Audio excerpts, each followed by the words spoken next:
à tous et à toutes, je suis Sanata et bienvenue sur ma chaîne. Aujourd'hui, j'avais à cœur de parler d'un physicien talentueux qui a enfin mis en relation depuis, je crois que c'est en 2016 qu'il a fait ça. Il a mis en relation la science et le divin. C'est-à-dire qu'il a... Donc ce physicien, c'est Nassim Haramein. Il a relié la physique quantique avec la physique relativiste d'Einstein.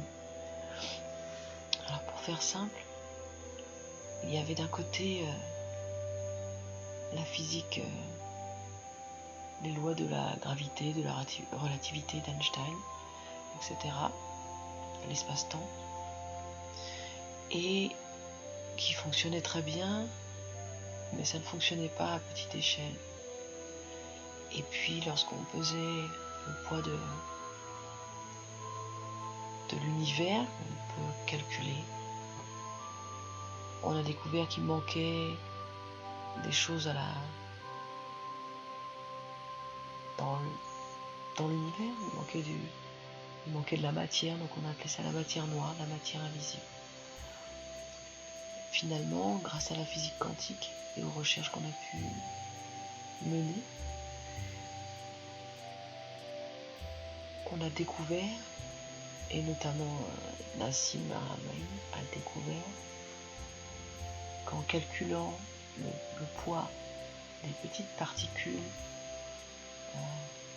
qui composent le proton, donc des petites particules qu'on trouve, je crois, je sais plus, c'est 10 puissance, je crois un truc comme 55 dans un proton. Un proton, c'est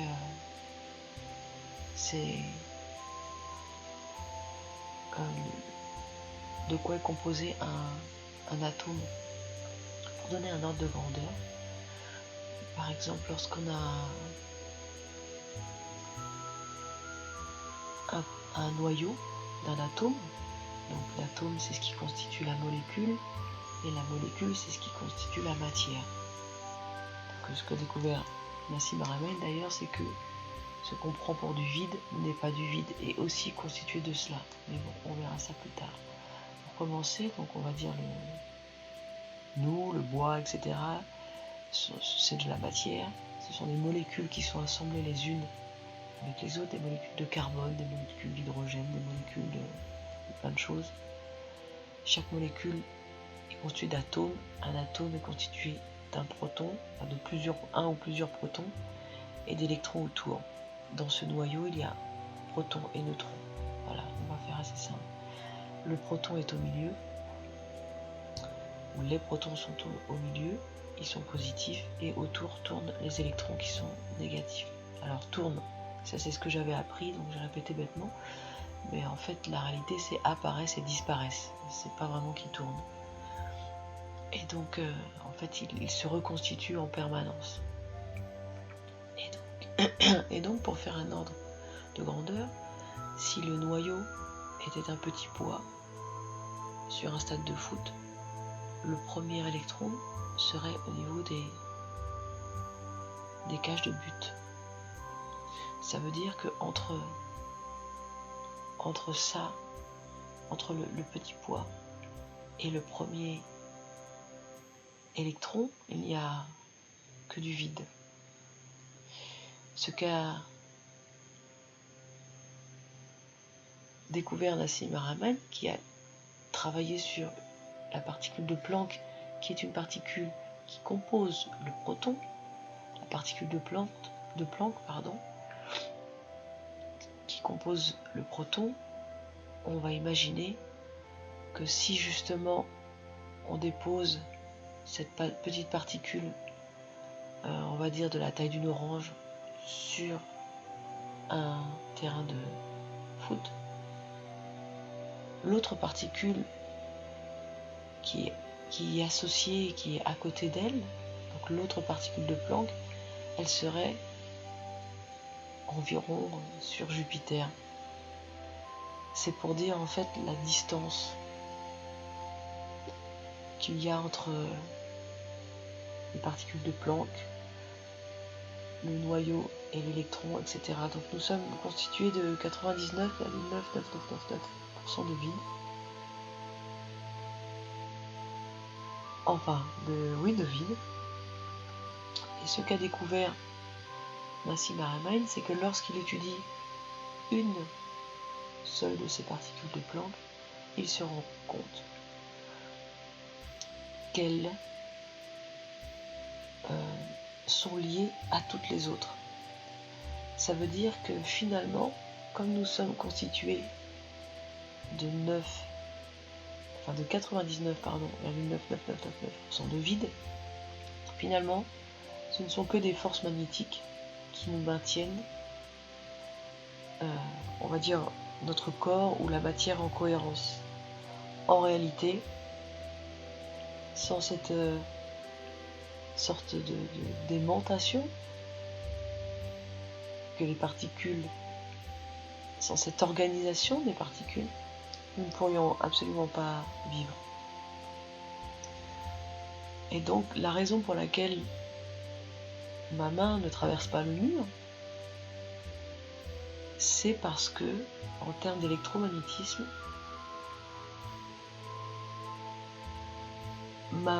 les particules se refusent à faire passer ma main au travers du mur, alors que je pourrais totalement, puisque finalement c'est que du vide. Alors pourquoi je ne peux pas le faire, alors que je peux le faire à travers ce que je considère comme du vide mais qui ne l'est pas, puisque finalement il y a exactement les mêmes particules de Planck dans ce que je ne vois pas, ce que je ne perçois pas, que dans le mur. Et bien justement c'est ça qui est fantastique, c'est-à-dire que en comprenant que tout ça c'est exactement la même chose, Nassim Haramein a bien expliqué qu'il faut quelque chose pour organiser tout cela. Il a calculé la probabilité pour qu'une seule cellule se crée par hasard, comme ce qui a été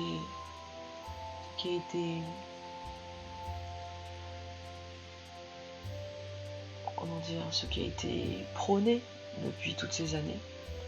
Une seule particule, une seule cellule, de vie. Eh bien, je ne sais plus, mais c'est une chance sur 10 puissance 39, je crois, quelque chose comme ça. Donc c'est-à-dire c'est vraiment un problème. On parle pour une seule, alors que nous sommes constitués de milliards de cellules. La planète Terre est constituée de milliards d'êtres vivants qui cohabitent les uns avec les autres. Donc tout ça, en fait, est régi par une intelligence, une conscience universelle. Et c'est ça la grandeur de ce qu'a fait Nassim, c'est qu'il a prouvé par la science, quelque part, l'existence de Dieu. Il a prouvé que nous ne sommes qu'un, et que dans chaque particule de Planck, il y a le tout. Dans chaque particule de Planck, on peut trouver l'univers lui-même, car toutes les particules de Planck sont reliées les unes aux autres par une loi de physique quantique qui est la loi de... ça m'échappe. Ah ça y est, ça me revient. C'est... alors je sais pas si on dit la loi, je me souviens plus, mais je crois que c'est la loi d'intrication qui dit que, ça c'est quelque chose qu'on a prouvé aussi scientifiquement, lorsqu'on rapproche de façon forcée, extrêmement puissante, de particules de Planck, de photons, et qu'ensuite on les éloigne, ce qu'on fait à l'une, l'autre le subit aussi, quelle que soit la distance, et plus vite que la lumière. Donc du coup, ce qui a été prouvé avec cette expérience-là, avec la loi d'intrication, c'est que finalement elles sont tellement liées que ce qu'on fait à l'une, je me répète en fait, que ce qu'on fait à l'une, l'autre le subit. Mais donc nous étions tous, enfin toutes les particules sont toutes issues de... Alors maintenant on appelle plus ça le Big Bang et la singularité. Donc il me semble, je suis pas trop sûre là de ce que je dis. Donc nous étions tous en un point qui s'expand depuis le Big Bang, depuis l'instant zéro. Et donc forcément ce qui arrive quelque part à une particule nous arrive également à nous. Donc ceci explique tellement de choses, ceci explique tous les phénomènes de toutes sortes. Ceci explique le comportement humain qui est si difficile à comprendre, puisque si on peut comprendre que nous sommes évidemment ces particules, chacun et chacune, recyclées de mille et une façons, on peut comprendre que lorsque nous agissons, finalement, toutes nos particules à l'intérieur de nous réagissent d'une façon différente aux événements.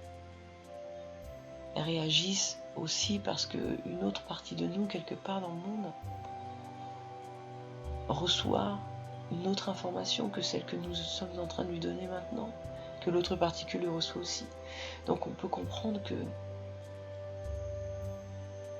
tout est en train d'évoluer en même temps. L'expérience que je mène là enrichit, j'ai l'impression que ça n'enrichit que moi, ou peut-être les quelques personnes qui écouteront cet audio, mais en réalité, étant donné que tout est intriqué, tout est enrichi en même temps, à chaque instant.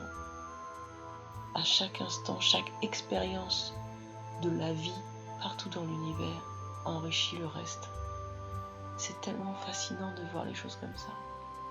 Tellement fascinant. Alors ça nous enlève un petit peu d'individualité. Ça nous enlève un petit peu notre personnalité. Mais pas tant que ça.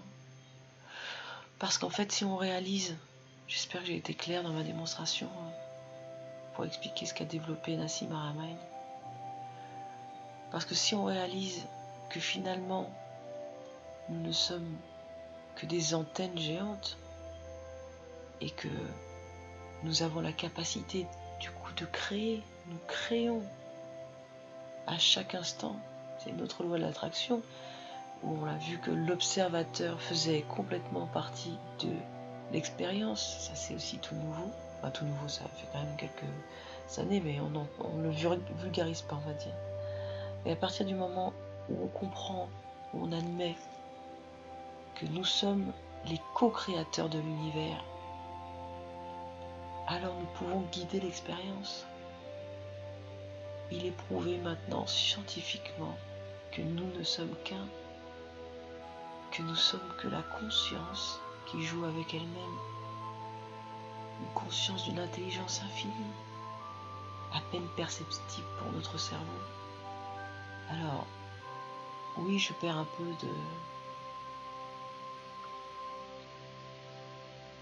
de mon individualité, et en même temps, je suis indispensable également par mon expérience, par ma contribution au monde, par mon unicité. On comprend alors qu'il est totalement inutile et même complètement hors de propos d'essayer tous d'être identiques, puisque l'objectif est exactement l'inverse. L'objectif est que moi, Sanata, ait une expérience de vie totalement différente de telle ou telle personne. L'objectif n'est plus de s'entendre, dans le sens être d'accord. L'objectif est de multiplier les points de vue. L'objectif est d'accepter que l'autre personne, de son histoire, de son point de vue, voit les choses totalement différemment de moi. Il n'est plus question de la convaincre. Il est juste question de l'accepter et de comprendre comment coordonner nos vies, nos efforts pour vivre en harmonie. Et ça, évidemment, à toutes les échelles. La première échelle étant de vivre en harmonie avec moi-même. Justement, de toutes ces toutes ces connaissances, de tout ce que je peux capter de l'univers, de mes amis, de mes relations, de la télé, de la publicité, etc. Comment je peux essayer de trouver une harmonie en moi pour ne plus subir mes colères, mes émotions, mes peurs. Comment puis-je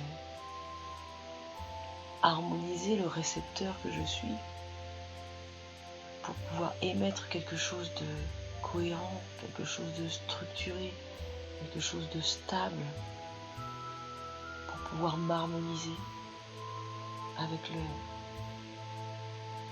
le reste du vivant autour de moi. L'enjeu devient complètement différent sous cet angle de vue-là. Alors je vais essayer de conclure quand même pour revenir au sujet. Donc Nassim Haramein, que je vous conseille vivement de lire ou de regarder les conférences parce qu'il est très accessible. Et pour moi, le maillon qui va faire basculer l'humanité par sa découverte vers quelque chose de nouveau.